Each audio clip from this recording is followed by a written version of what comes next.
Oh boy, so I didn't really know if I wanted to make a video about this.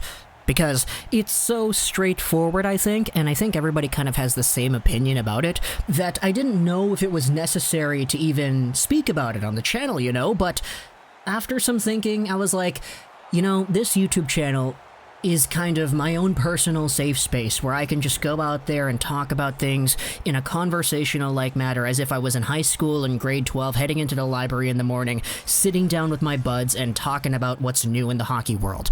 This is the exact kind of thing that we would talk about. Let's talk about Connor McDavid and the Montreal Canadiens yesterday.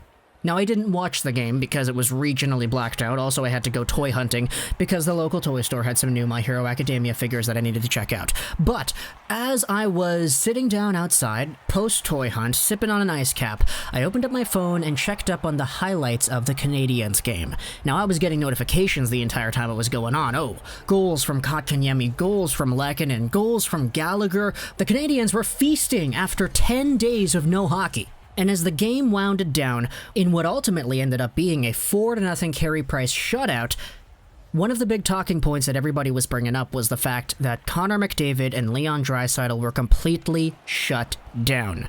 They combined for 40 goals this season, and 0 of them were scored against Montreal.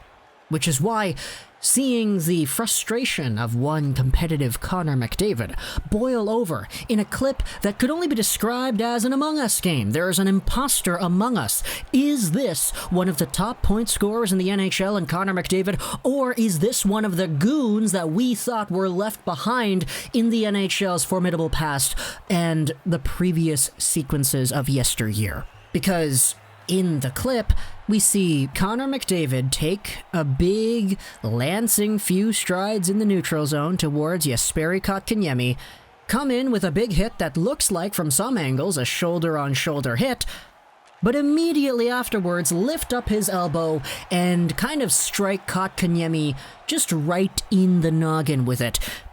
And Kotkaniemi goes down and McDavid gets a roughing penalty, and everybody is freaking out about this clip like, whoa, Connor Mc suspension over here? What in the world was that, bud? Connor McDavid just pulled off in this clip what a normal suspension-worthy play would look like. In my opinion, at least, just looking at the clip from a few angles, and you can see the frustration boiling over for this guy. He had a goal called back that was offside. In fact, that shot would have been the only shot of the game, but of course, because it wasn't a goal, it doesn't count. This is the 14th time in Connor McDavid's career he goes out there without a shot. And I'm recording this video the night of Tuesday, March 30th, so at the time of recording this video, we don't know if there's going to be any suspension or any hearing or whatever, but this is the kind of thing that's like, if Connor McDavid wasn't Connor McDavid, I think you would probably see a suspension for this. Firstly, all eyes are on the Montreal Canadiens right now. They just stopped playing for a week and a half because they get infected, and now they're all finally back. They're playing Connor McDavid, and Connor McDavid does that. That's got to be a suspension, man. Just the way the frustration was boiling over and how it was executed over onto Kotkaniemi. But at the same time, even though, in my opinion, that should be a suspensionable hit, I don't know, personally, if that's going to be a suspended hit. Because Connor McDavid is Connor McDavid. The NHL absolutely loves their golden boys, don't they? So, I have no idea, personally, if it's going to be a suspension. I would not be surprised if it was, because it's a suspensionable hit, but I wouldn't be surprised if it wasn't, because it's Connor McDavid. Now, we know Connor McDavid has been suspended before. He was suspended for 2 games on a head hit on Nick Leddy in 2019. But the NHL is still the NHL, and you can never be super consistent with these things. And with tensions already boiling high over things like Tim Peel and referees and favoritism and players getting suspended for hits and other players not getting suspended for similar hits, there's been a lot of controversy when it comes to the NHL and this kind of stuff, so for Connor McDavid, I wouldn't be surprised if either suspended or not suspended were to be true. But of course, now that the video is going to be uploaded sometime in the middle of the day for March 31st, because I'm recording this the night of March 30th, you out there watching this video probably will have a conclusion as to what's going on, whether or not he's getting a hearing, a call, or whatever.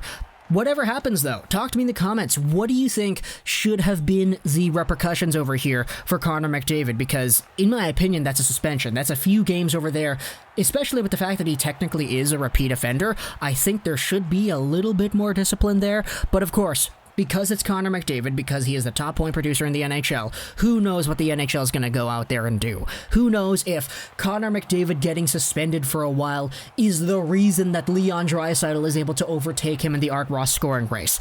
That would be an absolutely crazy storyline, and if it's up to George Peros and the NHL Department of Player Safety to determine that, I don't know if the capacity to make what is to be deemed a correct decision would exist in being something they actually would consider, because, you know, that's a pretty big deal. Art Ross, Hart Trophy, Maurice Richards, all that stuff. One thing's for sure though, Connor McDavid's probably not winning the Lady Byng this year. That's one of the limited trophies he hasn't won yet in the NHL, and with the way this Kotkaniemi thing is going on, yeah, I don't know if this is the year he's gonna get that either. But for Oilers fans, you know, it's kind of funny just seeing some of the replies over here talking about, oh, it's a shoulder-on-shoulder hit. We know that Oilers fans love their Connor McDavid, and, you know, for good reason. He's Connor McDavid. Of course you're going to love the guy. It's just, please, try to take a look at it from a few other angles, you know? That's kind of what I'm seeing. He kind of drives his elbow up into the guy's head, you know? Principal point of contact might have been shoulder on shoulder, but it's that follow-through. It's that intent behind what happens after the initial hit. And for Kotkaniemi, you know, he already had himself a pretty rough time going through the protocol, being one of these guys that was called back, and arguably one of the reasons the Canadiens had to stop up play. Obviously, it's nobody's fault, it's just kind of what happened. It's kind of a miracle, as everybody was saying, that the Canadian division hadn't had any games suspended until this point. It's been like 2 months already, so the fact that it took us 2 months-ish when the other divisions had themselves a few weeks, heck, even the start of the season, like with Dallas's case, to have games suspended and all that, hey, pretty fortunate for the Canadian division, but all good things must come to an end.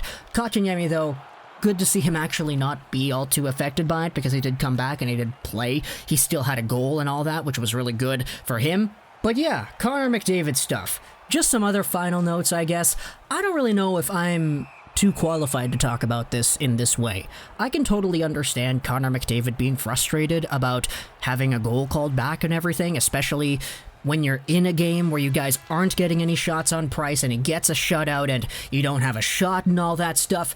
But come on, Connor McDavid and the Oilers had a very good overtime win against the Maple Leafs yesterday, and Connor McDavid did have himself a point in that one as well. So the very next day, to have a scenario where you have a goal called back, you guys are playing poorly, and to express your very vivid-looking frustration in that way, I guess it kind of does speak volumes as to how competitive of a guy Connor McDavid is, which isn't new news, I guess.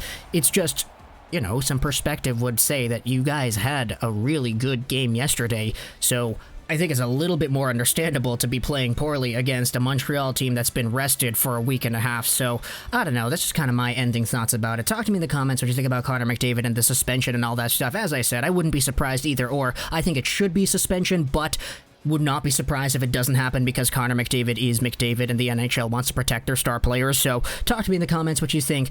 I hope you enjoyed this video, Schwolz99, and bye.